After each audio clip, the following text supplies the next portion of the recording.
Welcome to Arts and Letters, a fun online series in which I get to talk with interesting creative people. I'm your host, Jenna B.B. Gordon, and my husband David and I, as Lucky Valley Press, get to work with writers from all over the country, and we love finding new authors with stories to tell. Our guest today is author Larry Smith from Jacksonville, here to talk about his newly released book, Jacksonville's Emerald Necklace, the inspiring story of how an historic village in Southern Oregon created the most successful small-town, all-volunteer land preservation project in the history of the state.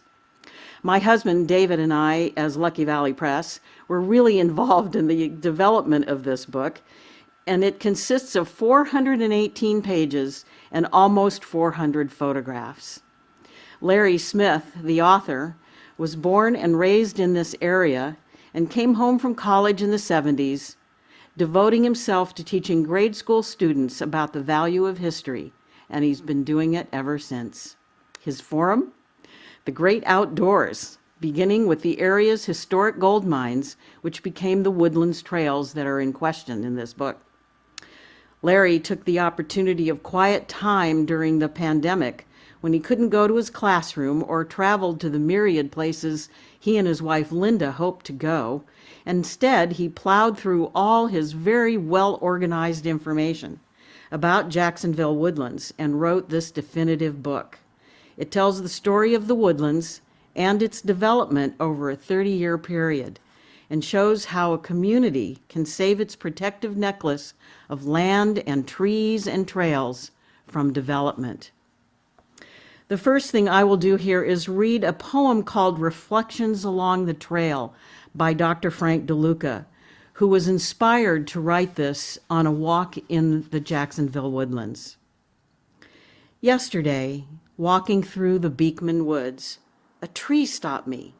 It was only then I realized how brisk my pace, my thoughts whirling as fast as my feet, my breath short and shallow. The tree's stillness startled me. I paused, I looked, I saw the light brushing off frost on its upturned needles. This is how we winter here, it said. Allow the coldness to relieve you of your ambition. Rest, be still. Notice the quiet within. Spring will be here soon enough. Welcome, Larry Smith. Well, welcome. Thank you for the invitation. It's great to have you. I'm glad you're here, and I was really happy to work on this book with you. It was a lot of fun, and yes, a lot of work, the biggest index that my husband has ever produced for any book, and more pages for any book we've ever done. So let's get started here with a little information about how the Jacksonville Woodlands was created. Well, it was back in October of 1989, and I live right adjacent to the Beekman Woods, the historic Beekman Woods off of California Street. And I was walking down the street, and suddenly I saw a big for sale sign right behind the historic Beekman house saying Beekman Estates for sale. And the 20 acres had gone up for sale. We had no idea who owned it. We had no idea what was going on. Well, it just so happened at that moment, coming up the hill, was Joe Raymond, my next door neighbor. He was a teacher at Crater High School, taught science over there. And he had this really worried look on his face. And he said, "Have you seen that sign down there?" I said, "Yes." Well, he had two boys. I had a boy and a girl, and all the neighborhood kids played out there. They had rope swings, trails, etc. on that land. He said, "We're going to lose their playground." He said, "What can we do about it?" And I just remember standing there on that steep 18% grade hillside of Lowerwood Drive saying, "I don't have any idea what we're going to do." Well, Joe took the bait and he called that number and found out that the land belonged to the University of Oregon. It had been willed to them by the Beekman family, by Carrie Beekman.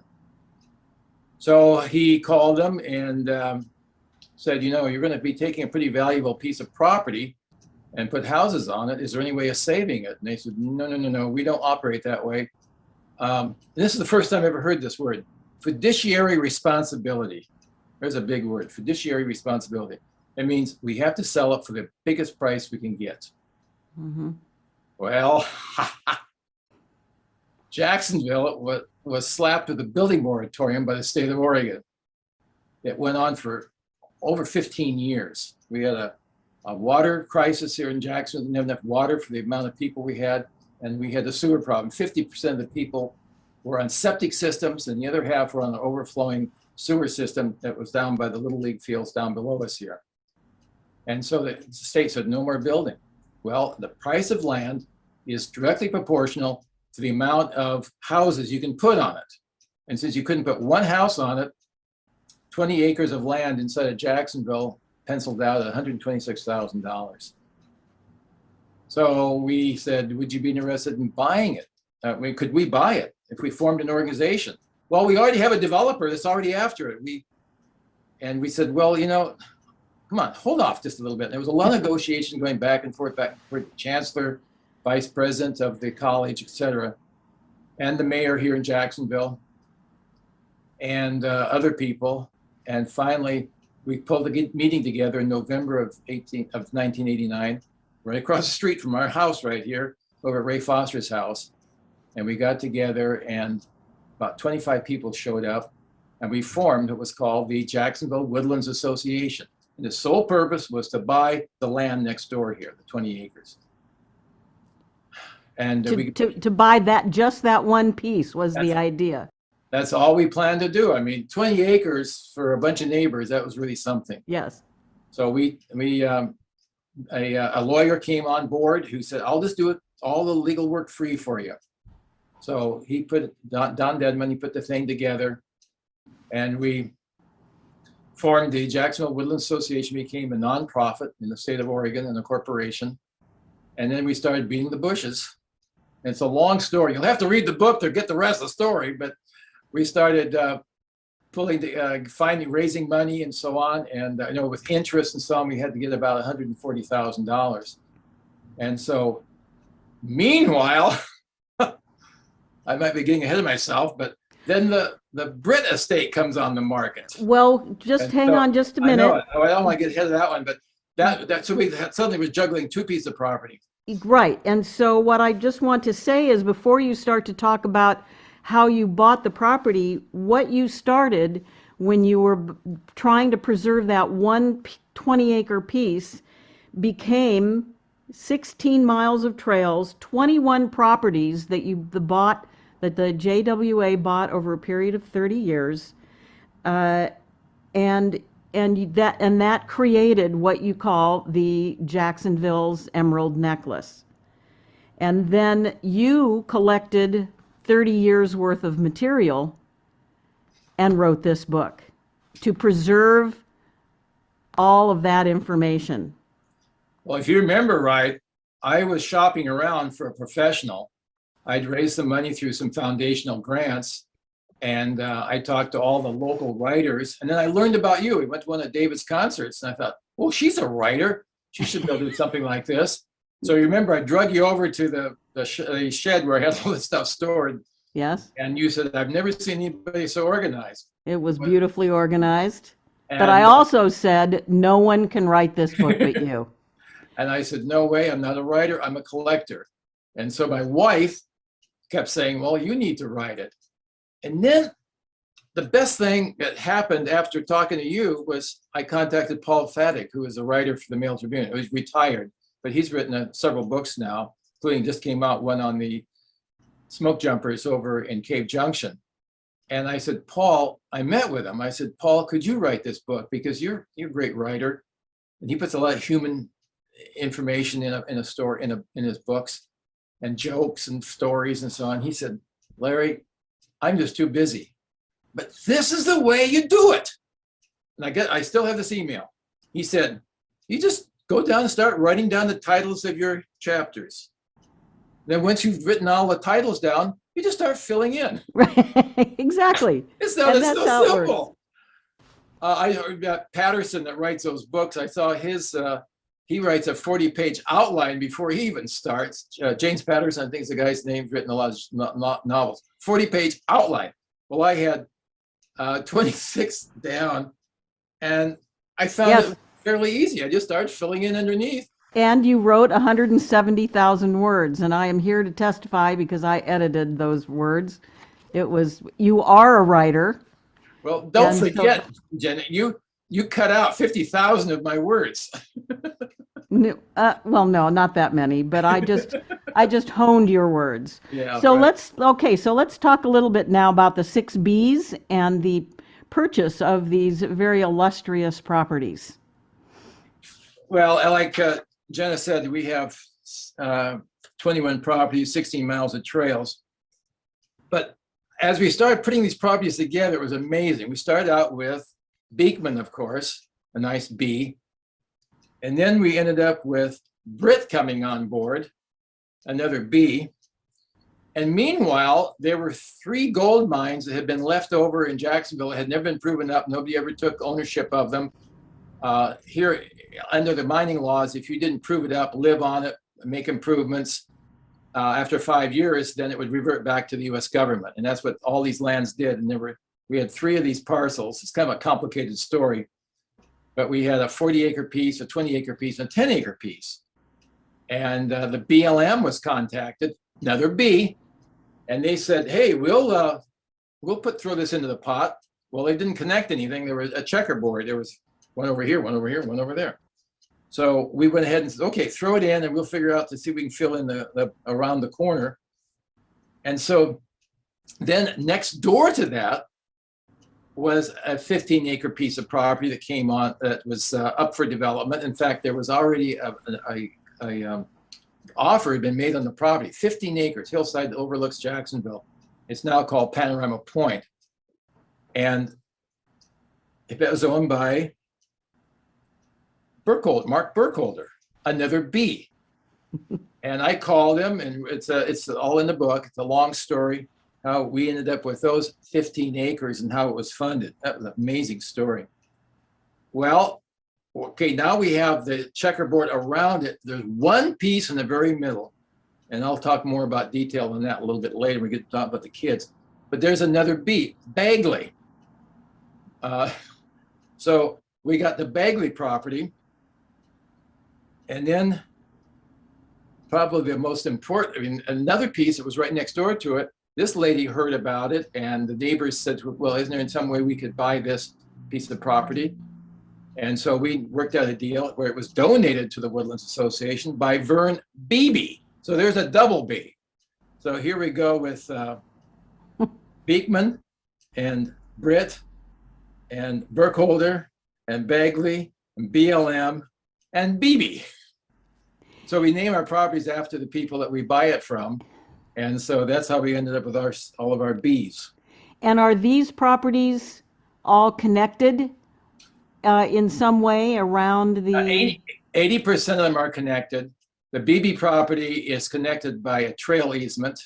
So it's physically, it doesn't border each other, but there's a physical connection between the two, the BLM and the BB property.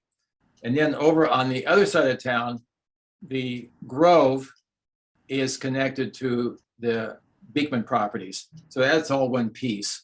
So, and that one is connected by a street that runs between the two.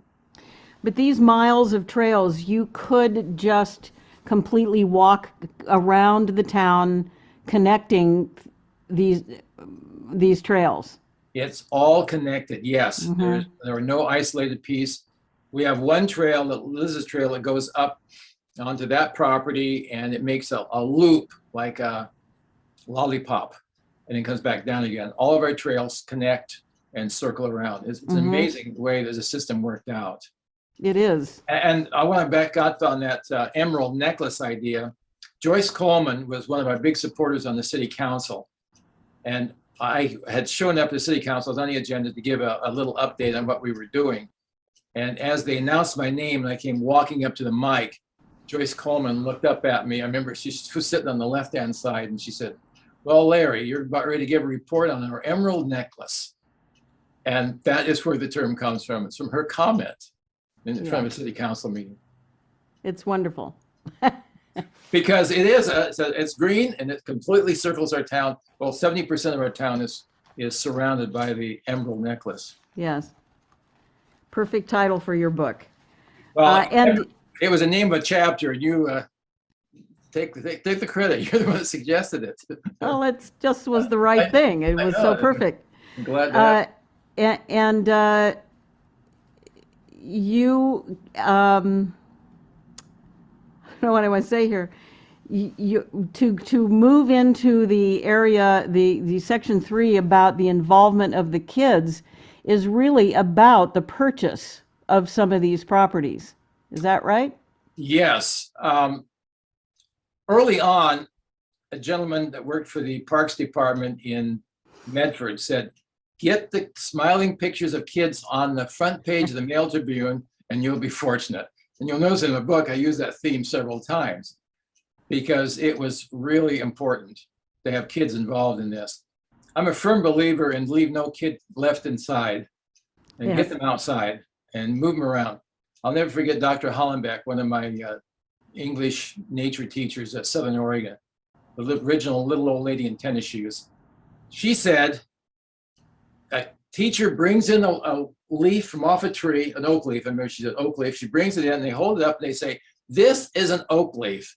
The tree is right outside there. Take them outside and take a look at the tree. I remember her yelling, take them outside. And I never forgot that. And so that's what did I get a little loud on that? Yes. But she was a really emphatic lady about getting kids outside. And so when I started teaching, I took that philosophy along with me. And Jacksonville is just a very natural laboratory. One day, Rich Miles, my principal, came to me and said, Larry, I'm getting reports that you're outside the building an awful lot. Because remember, 30 years ago, you just push the button at the intercom, just, hey, I'm going to be out of here for a couple hours. Okay, just be back on time for the buses. And you could do that. But of course, things are much more stringent now. But so it was a little easier. So I'd push the button on my intercom. We'd be gone up over at Bread or something like that. Okay, we'll see you when school's out. But Rich came to me one day and he said, Larry, I hear you're out of the building a lot. And I said, well, yeah. Are you teaching the curriculum?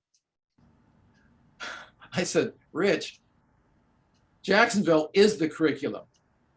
We have in 5th grade, we're supposed to study 400 years of American history. Well, I'm taking Jacksonville's 150-year history, and I'm teaching American history through our Jacksonville story. And he said, well, as long as you're teaching the curriculum, and he patted me on the back and headed back to his office. So that was the whole idea, is to get the kids out doing things. And so what's a typical day? What is a typical outdoor classroom day for you at that time? Well, it was depending on the season, of course. After we started buying the trails, buying the property, then we had to build trails. And so we'd go out and mark them, and we'd have a rough bulldozer go through, the little trail bulldozer, and I'd take kids out and we'd rake. And I had kids all organized into committees, and I put stakes out with the committee names on them, numbers, and then they'd bring rakes and shovels and plowskis and so on, and we'd smooth out the trails. We built a bridge that needed waterproofing, so the kids went out and waterproofed. We used to do this on Saturday, and suddenly I realized, hey, I can use school time for projects like this. So I started using school time. We did a lot of tree planting, planted over 3,000 trees behind Britt. We'd had a huge die-off up there. And the biggest thing was the kids had to find their favorite spot, sit at it, write an essay. And I had parents helping me and so on as we spread the kids out. And then I would come by and take a picture of the kid at their favorite spot. We put this into a slide program. I mean, real slides that slid up and down, not electronic. And then they would give presentations at science conferences that were going on, or go out to community groups, things like that, where they actually had to talk about their favorite spot. And then in the spring, in May, I always had a huge plant identification unit that they had to collect and learn 20 plants, native plants growing around Jacksonville. And so we would go out and we'd do our collecting. They had a form that they had to fill out, stand there and look at it. They had to measure it, all kinds of things they had to do on the sheet of paper that as they filled it out. Then they brought it back. We had plant presses. Our plant presses were encyclopedias. Now you can't even find them, but they were wonderful plant presses, newspapers and encyclopedias. We'd press it out, and after about a week of letting them dry, then they'd go find their plants and their leaves and their flowers and so on, and they bring them back in the classroom, and then they glue it onto that big sheet where they'd already filled out all the information about it. Then we bind it. And so how about the exploration of the gold mines with the kids? Well, back when I had my school kids, we didn't have the trails yet up there into the gold mine. So we'd have to crawl over the edges and try to get down into them. Now there's, of course, beautiful trails down in there. But there's something about gold that really attracts kids' attention, that attracts a lot of people's attention. And so what I've been doing in the last, since I retired and we got the trails into French Gulch and Rich Gulch and so on, I take about 500 kids a year up into the gold mines and try to get across. I have a lot less time with them, like as opposed to a month or two with my own students.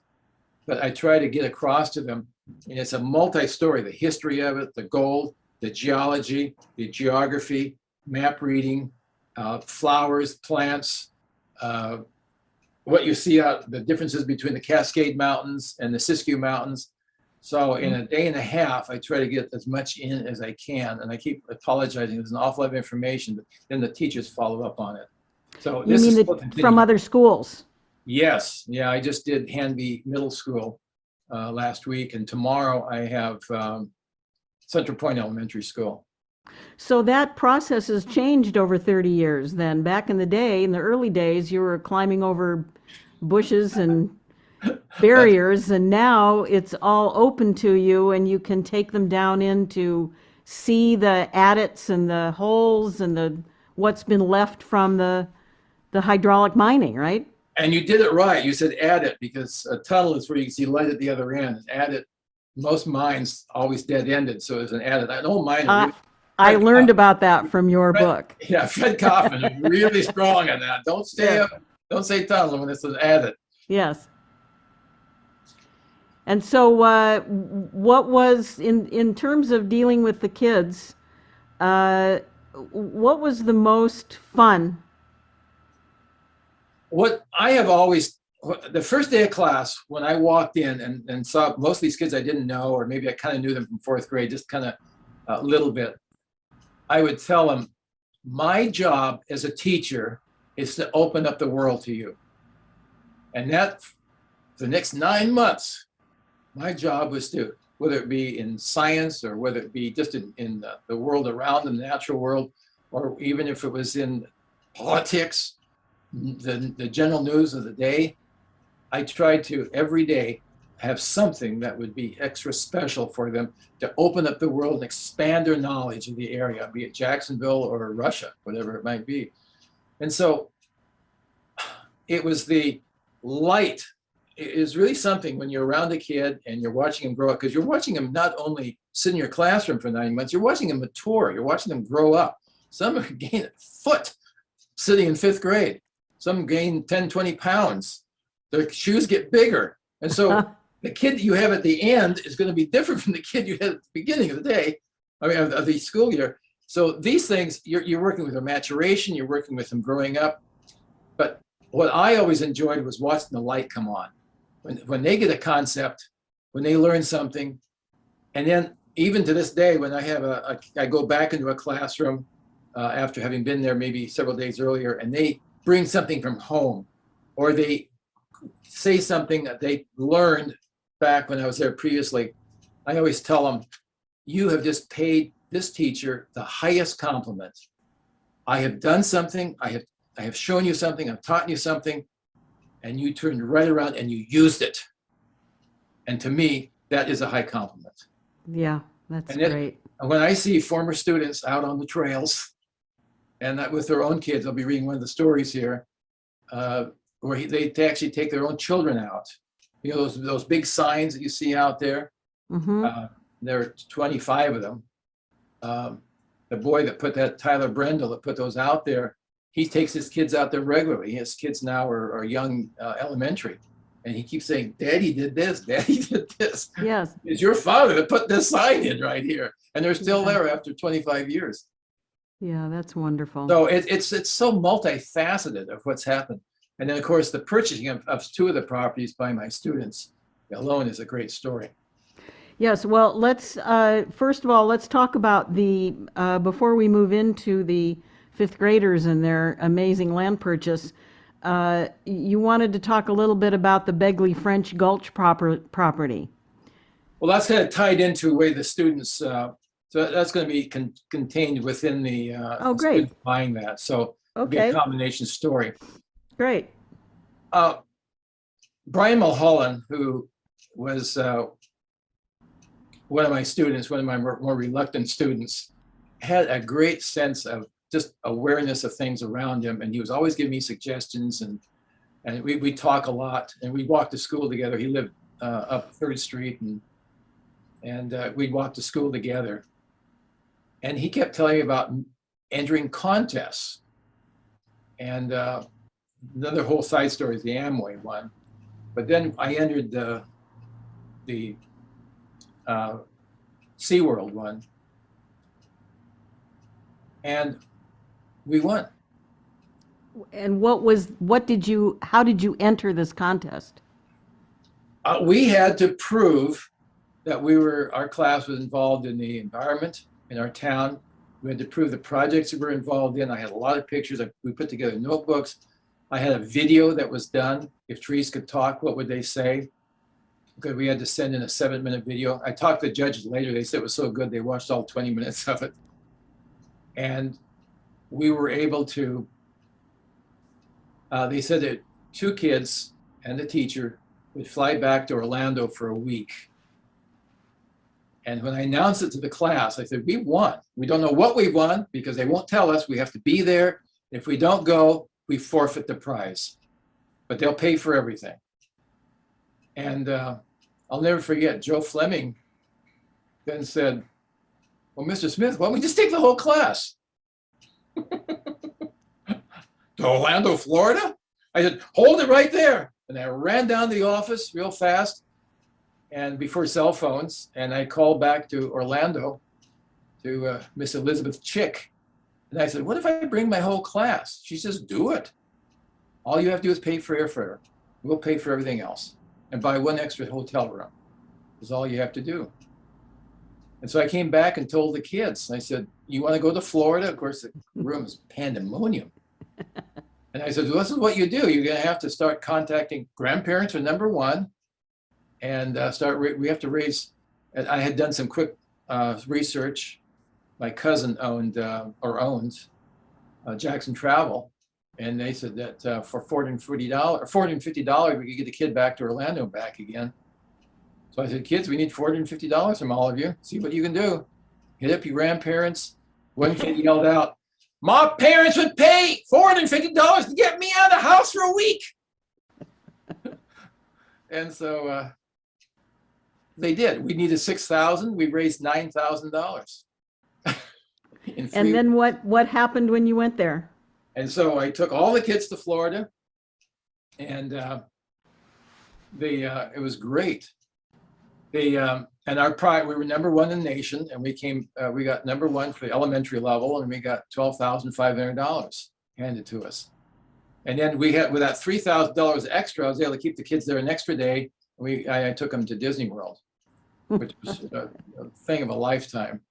And so then we came back, and I'm sitting in my classroom one day, and I said, we got $12,500. I said, what are we going to do with it? I said, we could have a major pizza party. I said, how about buying some land? And we had tried earlier the 5 pieces of land that arched around the BLM land, the Burkholder land, and the Frontino land. We had 5 properties that arched around 1 centerpiece, 10 acres. That was the centerpiece of all 5 of these. That's what connected all 5 of them. And we had to have it. And we contacted the owner several years earlier, Mr. Bagley. You can see that's the other B. And he said, no, I'm planning to build 2 houses up there. A wonderful piece of property, but he had a gold mine right in the middle of it. And he bought it sight unseen for $49,000. And so I said, kids, let's write some letters. So they got busy, and I explained to it. I took them up there and showed them the piece of property. And so we didn't have any trail down the side because it was still privately owned, but we were using it as a trail system. And the kids wrote things like, Mr. Bagley, if you sell us this land, we'll put you in a parade. And you'll notice in the book, there is a kind of a semi-parade there where we're cutting the ribbon. They said, we'll build a statue to you. Well, he got a plaque. Good And enough. another kid wrote, you'll be famous. Well, here it is 25 years later, we're still talking about him. So I guess he is famous. And we sent the letters off, a big packet of them, and drawings and so on. The kids had put some artwork in there. And it was in April, and I heard nothing. May came, June came. Finally, first week of July, I get this phone call. Mr. Smith? Yeah, this is Mike Bagley, and we need to talk. Never forget his words. And so I quickly explained the deal and what we wanted, and he said, well, I'm coming up. So he and his wife drove up, and I arranged for a lunch for them at the Claim Jumper in Jacksonville. It's no longer there. And he just sat there, and I laid out the plan. I had maps. I showed how this was the connecting piece. Without it, it's not going to be very easy to hike up there. And I said, what you do is you put a regular market price on it, and since we're a nonprofit, then you lower it of a part that you pay in taxes, and then so we'll sell on the price. So I'll go home and talk to my tax man. A month later, a letter comes, and it says, Patricia and I have been carefully considering your proposal. We've decided the best use for this land is to quench our dream of living in Jacksonville and being able to walk within the downtown area. And we'll, for the better good, we're going to sell it to you. Oh, wow. But how much? There's a price. So I'm down at City Hall, and he says, I'm going to send you an offer. So I'm sending from the fax machine, F-A-X, fax, and pretty soon the thing starts humming. And I look at it, 120,000. Well, that's not bad for a 10-acre piece. So I look around for a piece of blank paper, and I scrawl on it, 80,000 in a marking pen. Send it back. Another one comes through, 90,000. No, he said 110,000. Wait, he said 120,000. So then he went to 110,000. So I put it back at 90,000. Pretty soon I hear it humming. It comes back with 100,000 written on it. In 4 minutes, we were negotiating back and forth. Started at 120,000 to 80,000, to 110,000 to 90,000. And finally this thing 100,000. Just then John Dodaro, one of the city councilors, walked by. I had no authority to do this.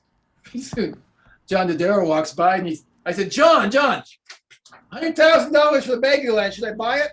He says, go for it, Larry. So in great big marking pen, I wrote, sold, and faxed it back to him. Pretty soon it comes back, but you will pay interest. I said, no problem. But my deal was, I said, Mr. Bagley, I want 5 years to buy this property. And I figured I could raise $20,000 a year for 5 years and pay it off. And he agreed to it. And through a lot of fundraising, the full story is in the book of how we raised the money for it. And now, do I have time for the final story on that section? Sure. This is one of the most amazing parts of this whole story.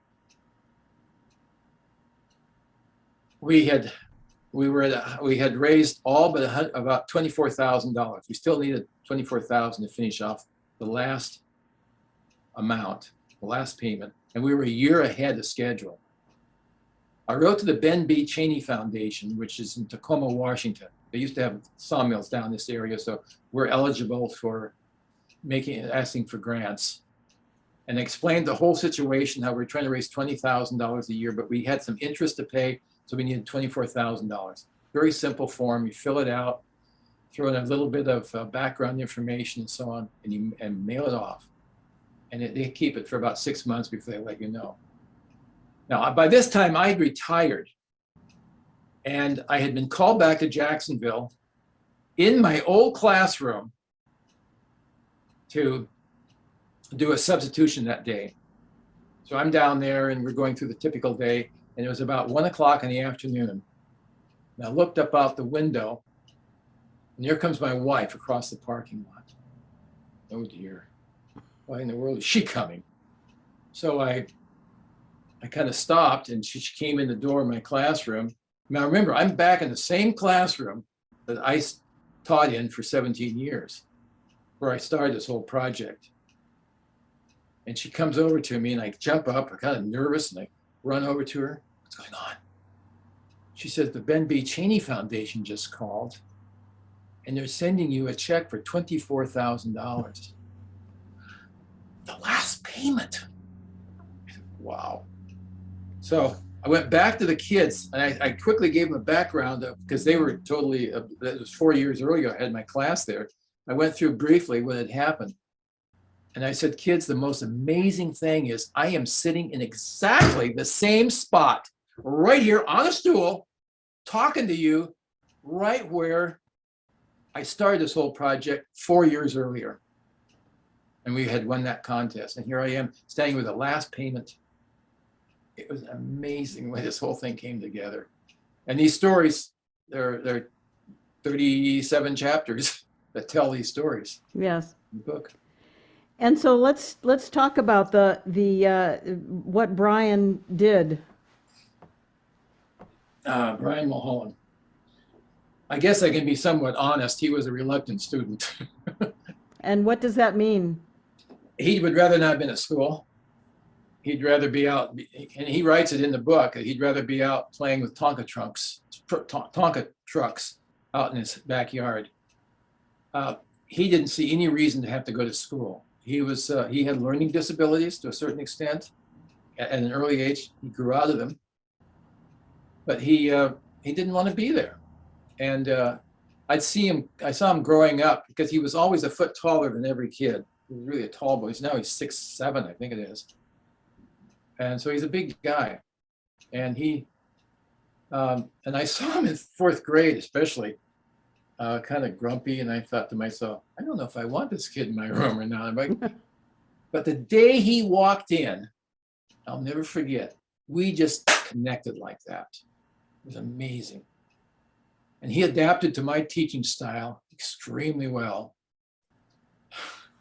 which is not a teaching style, it's just being there and letting things happen.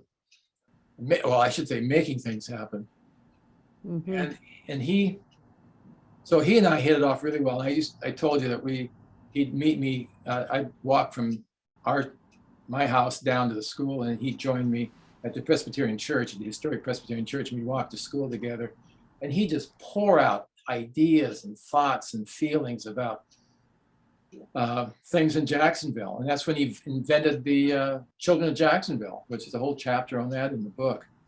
He invented the name and everything. He even served on our board, our Woodlands board, for a while. And what did the Children of Jacksonville do? They were selling T-shirts and raising money and working on the trails, planting trees, things like that. And is that still in process? No, it left with Brian. Brian is the one that kept that thing going. And you see some of the headlines in those newspaper articles, the Children of Jacksonville do this, Children of Jacksonville do that. That's basically Brian Mulholland behind.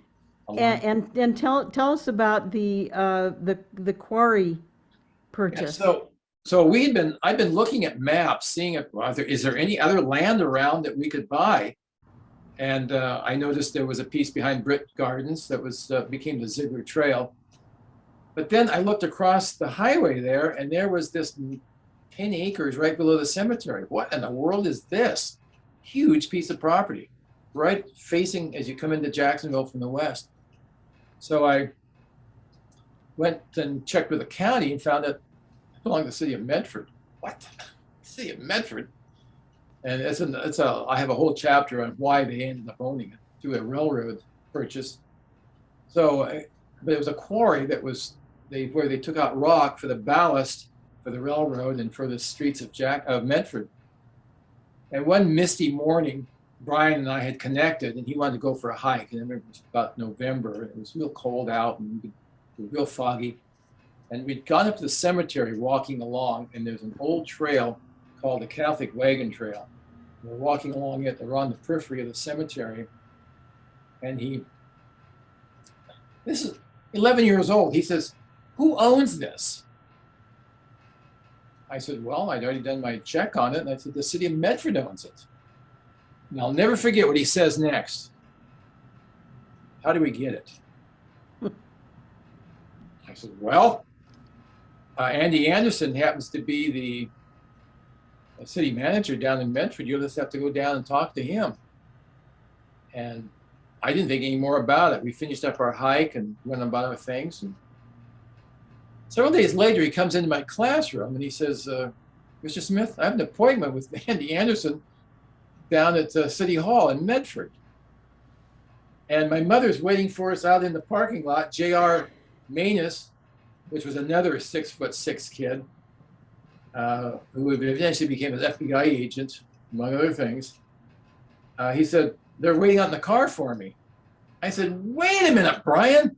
You can't just go off and meet with a city manager," because he had no idea two 11-year-old boys were coming to see him.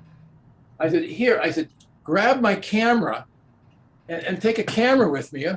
And I said, "Oh, wait, you got to make an offer. You can't just go in there." I said, "Well, let's see. Oh, Howard, just give it to you. See if he just won't give it to you." And then I opened up my desk drawer and I said, "I've got $250 in here from selling T-shirts." The children of Jacksonville had raised that money and it was still sitting in my desk at school. I said, "I got $250 here." I said, "Offer him $250. And out the door Brian went. And I looked over, and there's his mother and their little BMW, I guess it was, and they took off from Medford. Pretty soon, Brian reports back to me. Several days later, after they had done some negotiating, Mr. Anderson was so enthralled having these two 11-year-old kids coming in. He handed the camera to his secretary. We had this great photograph in the book of the two boys negotiating with Mr. Anderson. And he's grinning from ear to ear. He is just enamored by these two. And so he took it to city council. And because it's city to city, they didn't have to open it up to bids. If it's out to the public, it has to go to bids. But because it went between two cities, he said, "Let's just sell it for what we bought it for." So the city recorder looked through the papers. We bought it for 50, 60 years ago for $1,040. He said, "Okay." City council said, "Good, we'll go for that." So that was the price. So Brian then, he's made an appointment with the mayor of Jacksonville at the city council meeting. I didn't go down because I wanted Brian to handle the whole thing himself. So he goes down there, makes his presentation about buying this land, 10 acres right in the heart of Jacksonville for $1,040. And Mr. Smith has $250 in his desk. Right. So Walt Jaskowitz stood up and he said, "Hey, I can throw in $250 to match Mr. Smith." So he threw it. So the city council member threw in $250. So now we're at what, $500. That left us $540. And the mayor says, probably the city can come up with $540 out of the park fund. Yeah. So in 5 minutes, they had the money raised and they bought the land. Fantastic. That protects the whole western entrance to Jacksonville from the cemetery all the way down the Highway 238, 10 acres of land. And it has two beautiful trails on it. Wonderful. Great That's just views. wonderful. All done by a 10-year-old boy. So for the final segment here tonight, I really want to give plenty of time to the idea and the fact that you and the Woodlands and this whole outdoor project has really changed kids' lives. And so I would like to just have you talk for, give us a minute about why you think that is, and then read us a few of those testimonials. But what do you think it is in general that touched those kids so much? It's well known within learning circles that there are at least 7 different ways of learning. And most of the time in the classroom, you might hit 2 or 3 of these methods, but there's 7 of them out there. And that's auditory and book learning and tactile, those kind of things. Mm-hmm.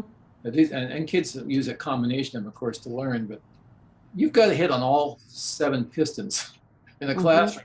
And it should be done every day, because otherwise you're going to leave some kid behind. And I think what happened in the Woodlands is because it was very tactile to a certain extent. There was science woven in, there was history woven in, there was gold woven in with it.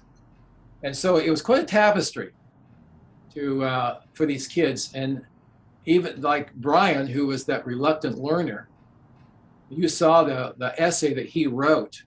He could hardly put a sentence together when he was 10 years old. He was so reluctant, I guess, to write. But you And saw. how old was he when he wrote that testimonial or that letter that appears in the book? I think he's about 35 years old now. Yeah. And Okay. so anyway, that I think is what it grabs kids' attention. Yes. Well, I think you do that from the start, from your open-hearted style of teaching, that you really reach into them. Let's hear a couple of those those letters to you. What I did was I reached out to some of my former students as I got ready to write this book, and I said, I need some, what are your remembrances? I mean, these kids are reaching back 25, 30 years to remember what happened in the classroom. And then they sat down and wrote about it, and I got several here in front of me. The first one's from Ryan Oxford. And as a kid living in and around Jacksonville, we all knew the stories of Mr. Smith and his 5th grade classes. They were always doing fun projects around town, mostly in the woods and the trails around Britt. When I found out I was going to be in Mr. Smith's class that upcoming school year, I was excited. I wanted to be a part of what he was doing. At the time, I never could have expected that my life would be so impacted. Sorry, I get I get a little emotional with what some of these kids are writing, even though I've read this many times.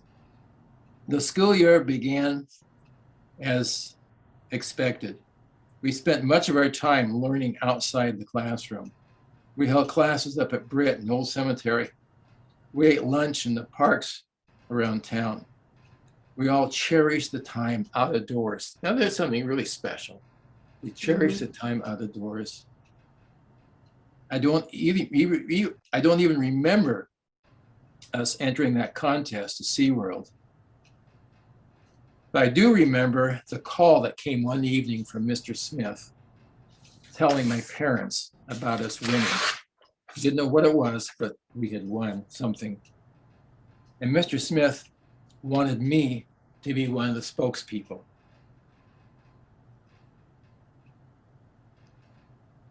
And the part of our program down at Orlando would be a 15-minute speech on the Woodlands Association. He goes on to talk about how he was not that confident of a kid. You know, I had a very different perspective of him. Ryan, to me, was pure gold. He's a great kid and very forward and so on. But it turns out, he said he was scared silly when I asked him to do this, but he went ahead. And over the weeks, a few classmates and I prepared the speeches and visual aids about Jacksonville in our class. And we spent time after school, and we went out and gave presentations to the Rotary Club I had them really practice. See, they had to give it to all over the town. Businesses, school activities, living rooms across Jackson County. I had fun, but I didn't know I was learning skills that would impact my future. When it came time to travel to Florida, we're all beyond excited. Many of us had never ventured out. The time spent in Florida was everything we expected.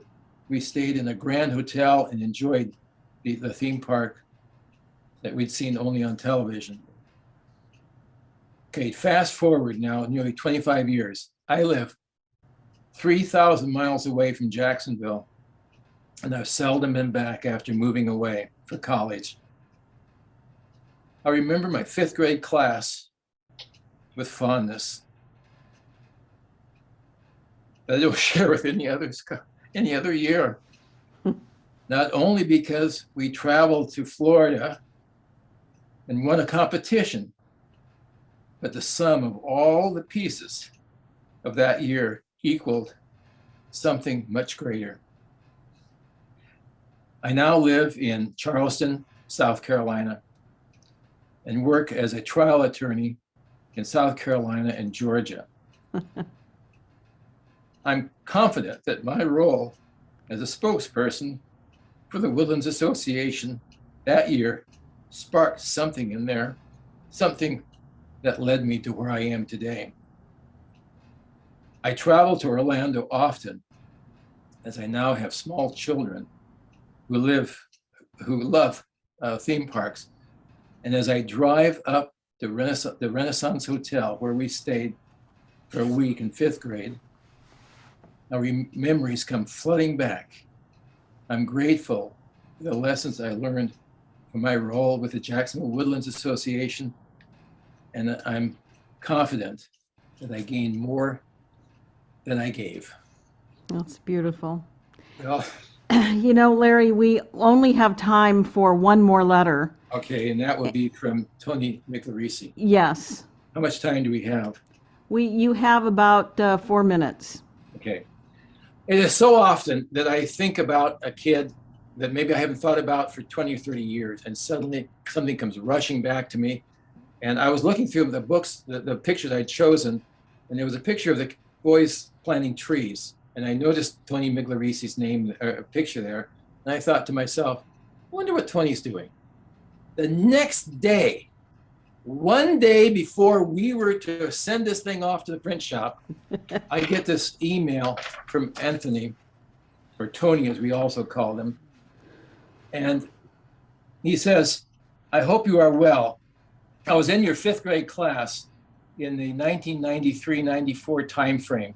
I can't believe it has been almost 30 years since years ago, and I'm sitting here this morning reminiscing, prompting me to reach out and share some thoughts with you. And he found my name on the internet, and that's how he got my email address and sent it to me. This morning, it dawned on me that I may not have ever graduated from high school if it hadn't been for your influence on me. Before your 5th grade class, I was constantly in the principal's office, in trouble, bored, at Jacksonville Elementary School. It wasn't until 5th grade and the real life learning experiences that I experienced in your class that I began to turn my life around. As I look back, what you created in your classroom was a very entrepreneurial environment, a pivotal and formative time of my life that I carry with me clear until today. And he goes on and talks about how he became, and he doesn't work for anybody. He's a startup. He works for startup companies and entrepreneurial activities. I write this because I don't think if I hadn't been in your 5th grade class, I would have never known or learned this side of me and realized my true strengths. And also because I think that many times teachers don't understand or know how much influence they have on one child's life. I assume you are retired, but knowing you, you are probably still staying quite busy. And with kind regards, Antonio Miglorisi.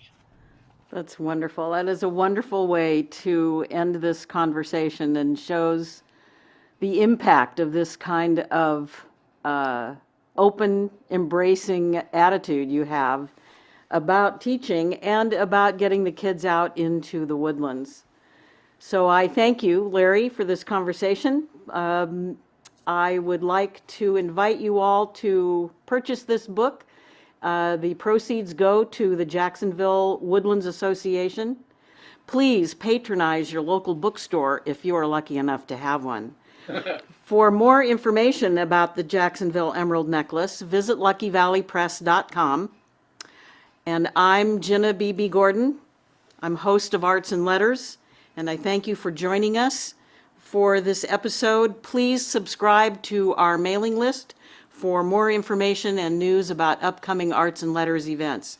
Larry, I thank you profusely for being with us on the show, for the experience of working with you on this profoundly informational and special book. And thank you for being who you are. Well, thank you so much for coming on board with this project too, and making it happen, because between your editing and your gentle guidance and David's artistry, it's been great. Thank you. Well, it's been a very, very wonderful project, and thanks for being here with us today, and we'll see you all next time. Bye. Bye.